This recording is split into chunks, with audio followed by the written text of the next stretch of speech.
بيبدأ مسلسلنا مع هارو واللي بيبقى شغال في شركة للسناكس، وكل مهمته هي انه بيعدي على آلات البيع وبيملاها بالسناكس دي.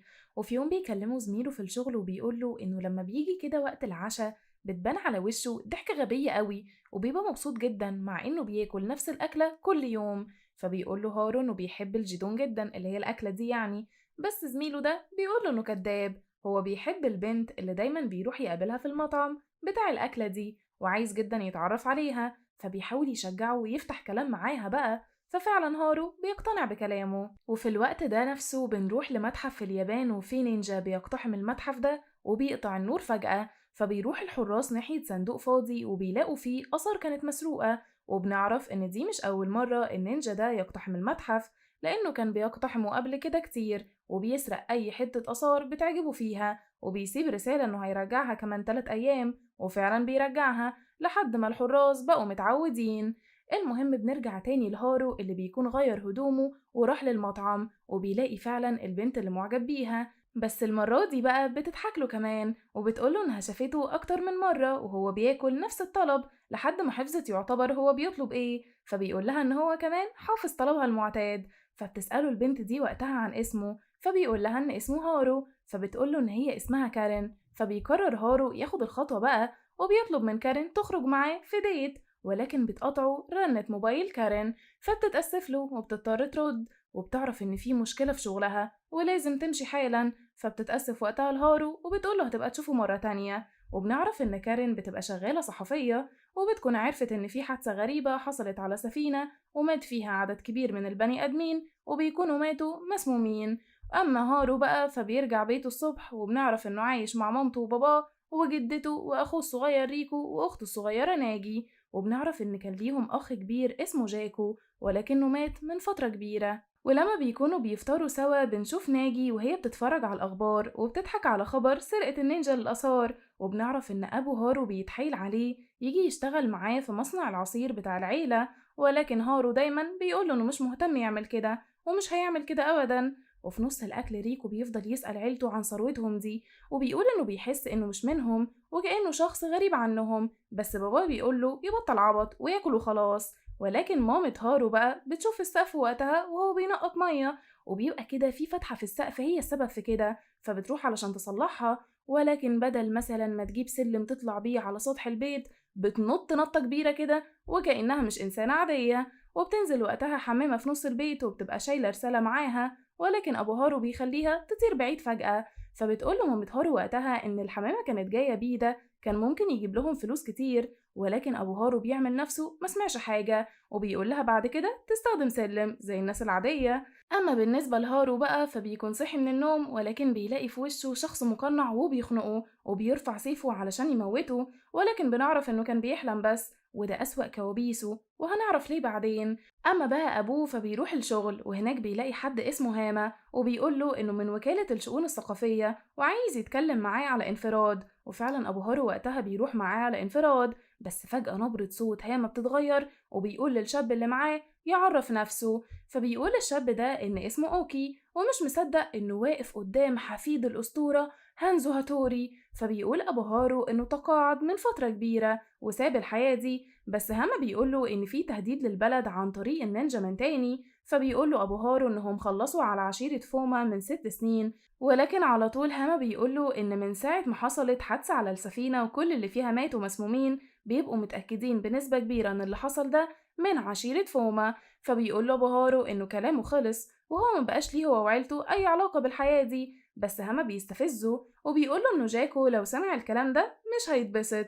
وبحركة واحدة وقتها من أبو هارو بيكون مخلي هاما مش قادر يتحرك، وبيقوله إنه لو اسم جاكو اتقال تاني مش هيسامحه أبدا، وهو قرر إنه مش هيعرض حياة عيلته للخطر من تاني وكفاية اللي حصل لجاكو علشان مصلحة البلد.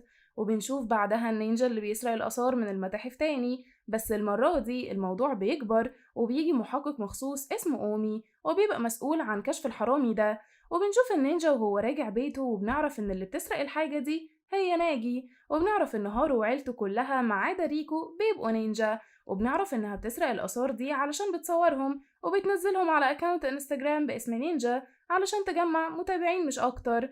أما هارو بقى فبيروح علشان يتعشى بالطبق المعتاد بتاعه، بس بتيجي كارين وبتسلم عليه وبتقوله إنها آسفة على إنها سابته ومشيت المرة اللي فاتت، وبتقوله إنها موافقة تخرج معاه عادي، وفعلا بياخدوا أرقام بعض وبيتفقوا يظبطوا مع بعض يوم تاني. بس لما كارين بتمشي بيدخل هما المطعم وبيقعد جنب هارو وبيقوله إنه كان فاكر إن اللحمة والرومانسية ضد قواعد النينجا، بس هارو وقتها بيسيبه علشان يمشي.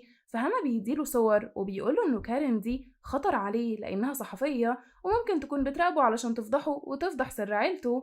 بس لما بيرجع هارو بيته بيفتكر اللي حصل من 6 سنين لما كانوا بيخلصوا على عشيرة فوما، وبنعرف إن هارو نينجا فاشل لأنه ما بيقدرش أبدا يقتل أي حد. وفي اليوم ده كان في نينجا من فوما كان المفروض يخلص عليه لأنهم أشرار وبيهددوا أمن البلد، بس هارو ضربه وقرر ما يقتلهوش لأن النينجا ترجاه يسيبه يعيش. بس ده كان قرار غلط لأن نفس النينجا اللي هو ساوي يعيش ده قتل أخوه جاكو قصادهم كلهم، ومن يومها وهو بيبقى محمل نفسه الذنب، بس مش بيبقى قايل لحد طبعا. وبنعرف إن هاما قدر يقبض على مامة هارو وهي بتسرق حاجات من السوبر ماركت بسبب حالتهم الاقتصادية الوحشة، وقدر يساومها كمان في إنها تساعده في كام مهمة كده زي الأيام القديمة مقابل إنه يديها فلوس كتيرة جدا، وبيبقى محتاجها تحقق في قضية السفينة اللي حصلت من أيام، ففعلا بتوافق. وبنروح لناجي نفسها اللي بتتصدم بمسج جايلها من أكاونت اسمه نينجا إكس وبيقول لها فيها إنها مش نينجا لأن النينجا الحقيقيين بيبقوا في الظل. وبنروح لهارو اللي بيبقى بيراقب كارين واللي بتكون قدرت توصل لواحد من اللي كانوا على السفينة، وقبل ما تحاول تتكلم معاه بتلاقيه مخلص على واحد تاني، ولأنها شافته بيقتل فكان قايم يخلص عليها كمان، ولكن هارو بيتدخل وبينقذها، بس كلهم بيبقوا مقنعين ومحدش بيقدر يشوف وش التاني. بس هارو بتجيله الفرصة يخلص على القاتل ده ولكنه مش بيقدر برضه، بس بيقدر يطعنه في ايده. ولما كارين بتبص في عين هارو بتقدر تعرفه حتى وهو لابس الماسك، بس القاتل بعدين بيقدر يهرب، ولكن وهو بيهرب في عربية بتخبطه وبيموت. ولما بيروح هارو يتأكد هل هو اللي مات ولا لأ بيكون شكه في محله لأن اللي بيكون مات ده حد تاني خالص، والقاتل الحقيقي أبو طعنة في ايده ده بيقدر يهرب برضه. وبنروح بقى لريكو اللي بيكون رايح رحلة تبع مدرسته لقصر تاريخي قديم، وبيكون القصر ده من أملاك عشيرة نينجا اسمها هاتوري، ودول عشيرة النينجا الطيبة، بس أعدائهم وأعداء الخير هم فوما، واللي قدر هاتوري وعشيرته يخلصوا عليهم ويقضوا على سلالتهم كلها. وريكو بيبقى متحمس جدا باللي بيسمعه ده، بس مش بيبقى عارف إن عيلته اللي بتتسمى تورا هي عشيرة هاتوري. ولما بيرجع ريكو البيت بيفضل يحكي لعيلته عن اللي سمعه، وهم برضه بيعملوا نفسهم مش فاهمين حاجة وبيبقوا مخبيين عليه الحقيقة علشان ما يتعرضش للخطر زي ما حصل مع أخوه جاكو. ولما بيخلص هارو شغله وبيروح يتعشى بتيجي كارين وبتسأله كان فين ليلة امبارح، وبتطلع تليفونها وبتصوره، فبيقول لها هارو إنه كان في البيت عادي، بس كارين بتقوله إن هي هتحاول تصدقه وبتعرفه إنها صحفية في مجلة مو ودي مسؤولة عن كل حاجة غريبة وعكس الطبيعة، وبتطلب وقتها منه يفضي نفسه تاني يوم لأنه هيجي معاها مشوار. وبنروح بقى لهاما اللي بيكون رايح للمكان اللي هو شغال فيه وبيبقى اسمه مكتب إدارة النينجا، وده مكتب حكومي تبع الحكومة اليابانية ولكنه سري جدا لأن بيستعينوا بقدرات النينجا علشان يأمنوا بلدهم. وبنعرف إن مامة هارو بدأت في شغلها ومهمتها لأنها اتنكرت في شخصية موظفة بسيطة في شركة السفر اللي كانت مسؤولة عن السفينة اللي حصل عليها الحادثة دي، ومن هناك بتحاول تدور على أي دليل. وتاني يوم بقى هارو بيكون مستني كارين في المكان اللي قالت له يستناها فيها، ولما بتجيله بتقوله إنهم طالعين لبيت واحد اسمه سوتا، وده كان حاول يتواصل معاها علشان يديها تفاصيل عن حادثة السفينة ياها. ولما بيطلعوا لشقته بيلاقوها مقفولة ومفيش حد جوه، بس هارو بيقدر يستخدم قدرات النينجا بتاعته من غير ما كارين تاخد بالها وبيقدر طبعا يفتح الباب، وبيدخلوا وقتها الشقة علشان يدوروا على أي حاجة، ولكنهم بيشوفوا علامات غريبة وكمان صورة أغرب وبيكون شكلهم كده لمنظمة دينية سوتا كان تابع ليها، ولكنهم بيسمعوا فجأة صوت الباب بيتفتح فبيدخلوا الدولاب يستخبوا فيه وبيبقوا مراقبين اللي بيحصل، وبيشوفوا مرات سوتا وهي بتلم حاجتها وبتبقى مستعجلة جدا، بس بيدخل عليها حد وبيخلص عليها وكمان بيجيب حبل وبيعلقها على السقف، وبيكون خلى جريمة القتل دي محاولة من مرات سوتا إنها تخلص على نفسها. وبياخد بعدها الشخص اللي قتل مرات سوتا ده صندوق فيه وردة لونها أصفر، بس قبل ما يمشي هارو بيشوف الطعنة اللي في إيده وبيعرف إن ده القاتل اللي كان عايز يقتل كارين. ولما بيمشي بتقع كارين من الصدمة وبتكون صورت كل حاجة فيديو على تليفونها، فبيفضل هارو يتأسف لها على شافته ده، ولكنها بتقوله إنها مش عارفة هي ممكن تتصرف إزاي بالفيديو اللي معاها. ولكن الغريب بقى إن القاتل ده كان كل همه ياخد الوردة الصفراء. وفي خلال أيام كارين بتكون قدرت توصل للعلامة اللي شافتها في بيت سوتا، وعرفت إنها فعلا منظمة دينية وليهم مقر خاص بيهم كمان، وبيتفقوا إنهم يروحوا تجمع للمنظمة دي علشان يعرفوا إيه اللي بيحصل وإيه علاقتهم بحادثة السفينة. وبنروح لناجي اللي بتكون عايزة ترجع الآثار اللي سرقتها من المتحف، ولكنها بتلاقي النينجا اللي كلمها على الانستجرام بيحاول يمنعها وبيحدف عليها خنجر غريب، وهي بتبقى عارفة الخنجر ده بتاع مين كويس قوي، ولكن النينجا ده بيسرق منها الآثار اللي معاها ومش بيخليها ترجعها للمتحف أصلا. بس لما ناجي بتقدر تهرب منه بترجع لبيتها، ولكن ريكو بيكون سهر لوقت متأخر وشافها وهي بتجري يعني على سطح البيت بهدوم النينجا، وعرف وقتها حقيقتها.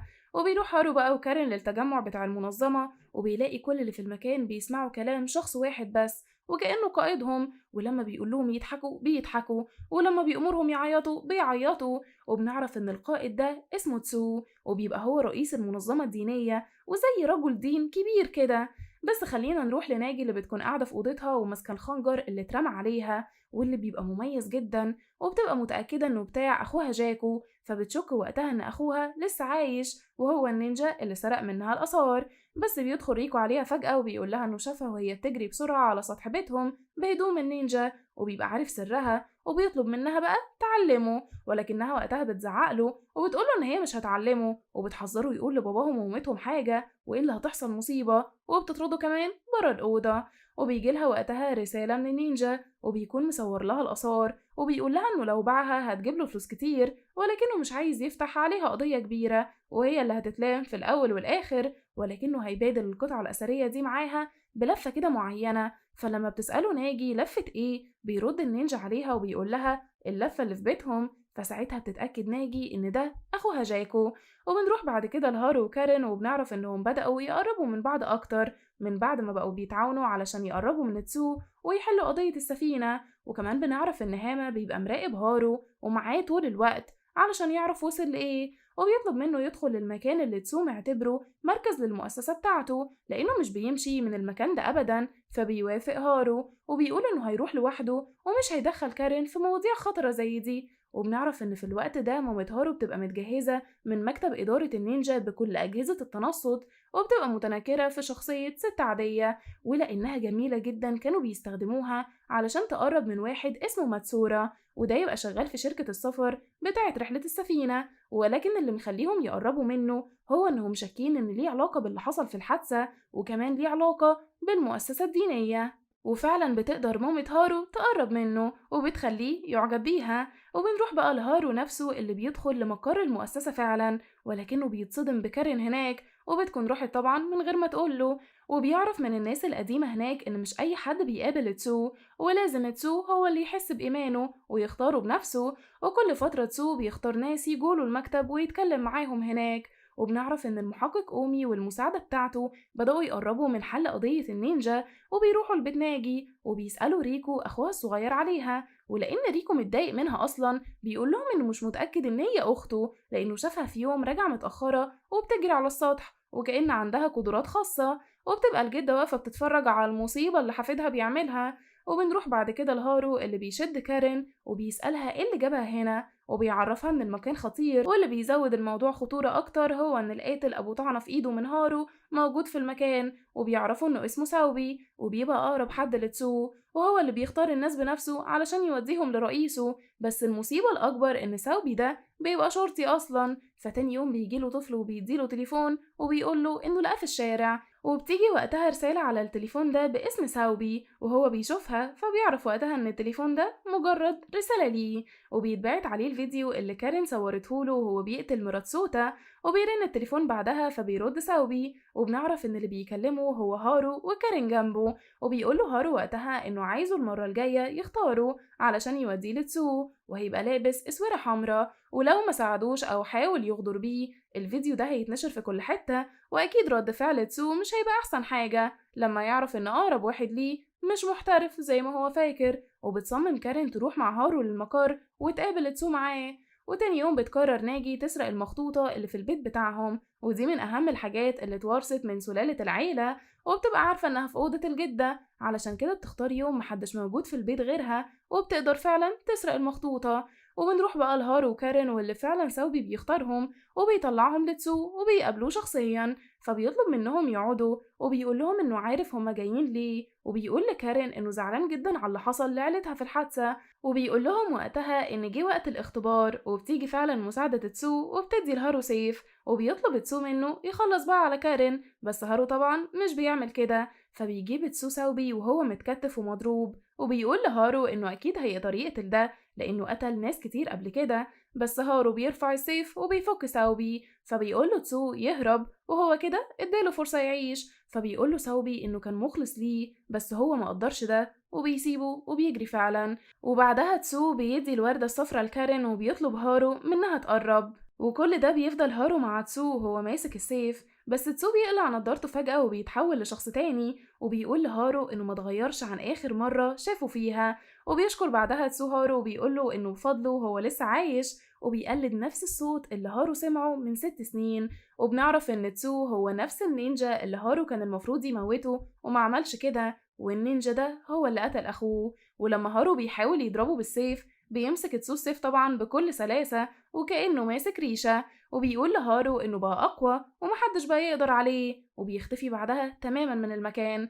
بس خلينا نعرف بقى اللي حصل من تسو نفسه، وبنعرف انه لما قدر يموت جاكو وباقي العشيرة بتاعته ماتوا كان هو اخر واحد في السلالة وبقى هو الزعيم ال18 للفومة، وبقى عنده قدرات خارقة مش مع حد غيره ابدا، وبنعرف ان ساوبي كان معاونه واقرب واحد ليه في العشيرة، بس تسو مش بيهتم باي معاون ليه وكمان قتل عيلة ساوبي، وده دافع يخلي ساوبي يتحول للعدو للعشيرة.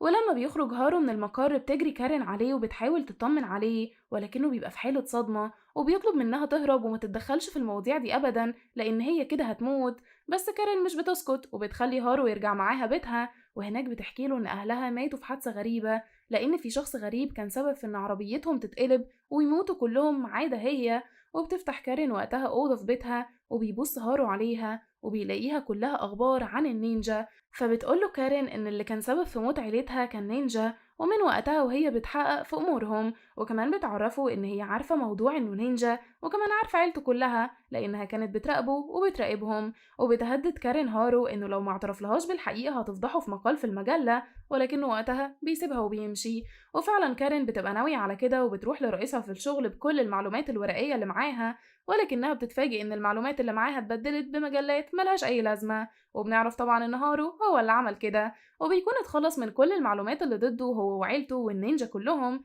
وبتروح بعد كده ناجي علشان تدي المخطوطة للنينجا اللي بيكلمها وبتقوله إنها كانت متأكدة إنه لسه عايش، وبيبقى قصدها على جاكو، وكمان بتقلع القناع بتاعها بس النينجا اللي قصادها بيقلع القناع ولكنه مش بيبقى جاكو بس بتكون مساعدة تسو، ووقتها طبعا كانت هتخلص على ناجي بس ده لولا تدخل مامة ناجي، وفجأة المكان بيتحول لساحة حرب بين عشيرة فوما وناجي ومامتها، ولكن المحقق أومي بيبقى واقف من بعيد وشايف كل حاجة وهو مرعوب طبعا، وبتيجي بعد كده رسالة لأبو هارو وبيعرف إن مراته وبنته في خطر، فبيضطر يرجع تاني للأيام القديمة وبيلبس لبس النينجا بسرعة وبيجهز سيفه وبيروح لهم، وبيبقى نينجا قوي جدا وبيقدر يخلص على جيش الفوما اللي موجود كله، وكمان مكتب إدارة النينجا بيقدروا يتخلصوا من أومي وبيخلوه يفقد الوعي. في الوقت ده بتكون كارين واقفة قدام المترو بس بتيجي واحدة من وراها وبتزقها وكانت هتموت فعلا، بس هارو بيقدر ينقذها في آخر لحظة، بس كارين بتبعد هارو عنها وبتقوله إنه خاين وزيه زي باقي النينجا،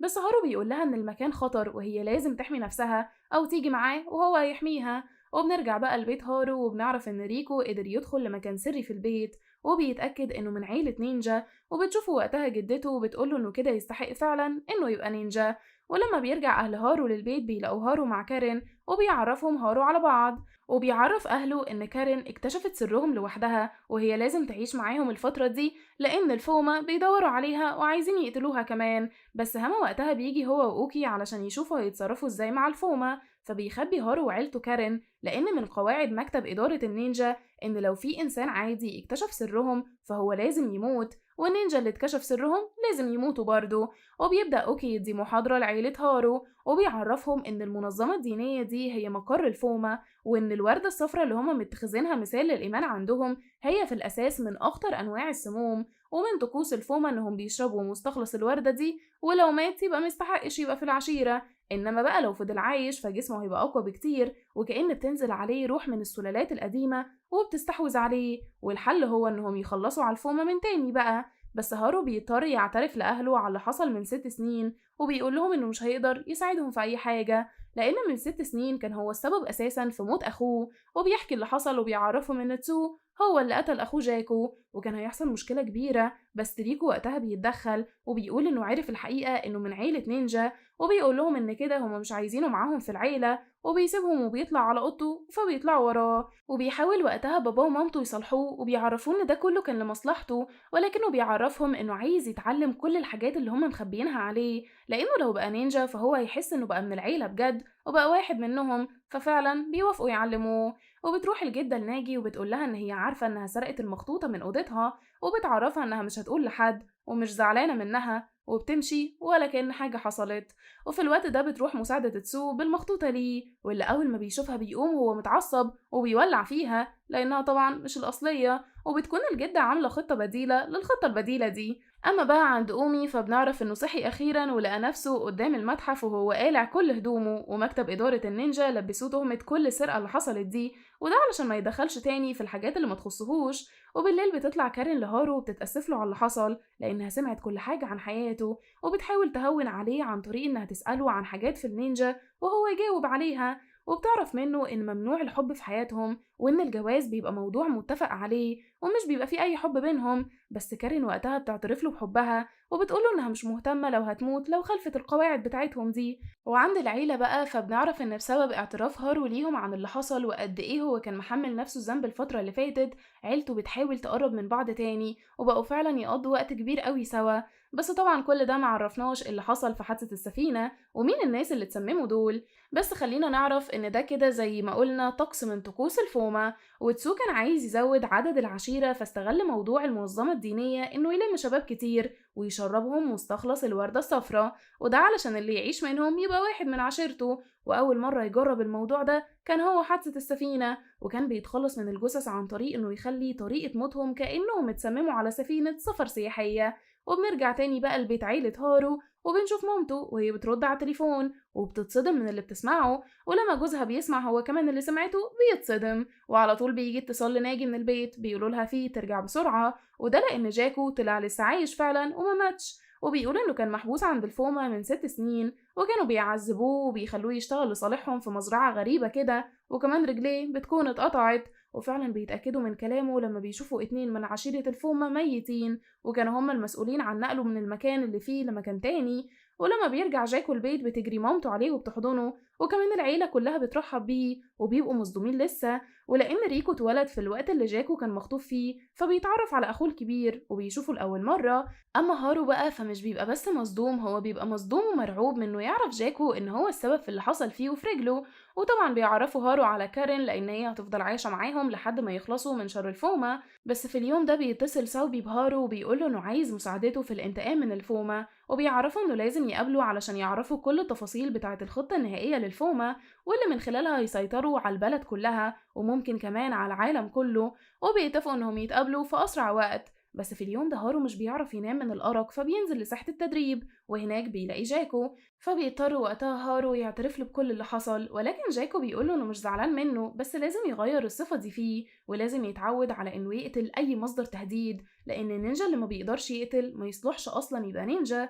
وتاني يوم بيطلب هاما من أوكي يركب أجهزة تنصت في بيت عيلة هارو ويراقبهم طول الوقت، وبيتكلم بعدها مع العيلة وبيعرفهم إن في خطة الفومة بيخططوا لها اسمها الكسوف، واللي هتحصل في الغالب كمان يومين، ولكن ايه تفاصيلها لسه ما يعرفوش حاجة، بس أكيد يعني هيستخدموا فيها وردهم الأصفر ده. فبيقول جاكو إنه كان شغال عندهم في مزرعة كاملة للورد الأصفر، وبيقول إن مجرد شمة من الوردة دي كفيلة تموت أي حد. وبينجح بقى أوكي في إنه يزرع أجهزة التنصت، وبعد شوية وقت صغيرين بيقدر يكتشف إن كارين عايشة معاهم في البيت، وطبعا بيعرف هاما.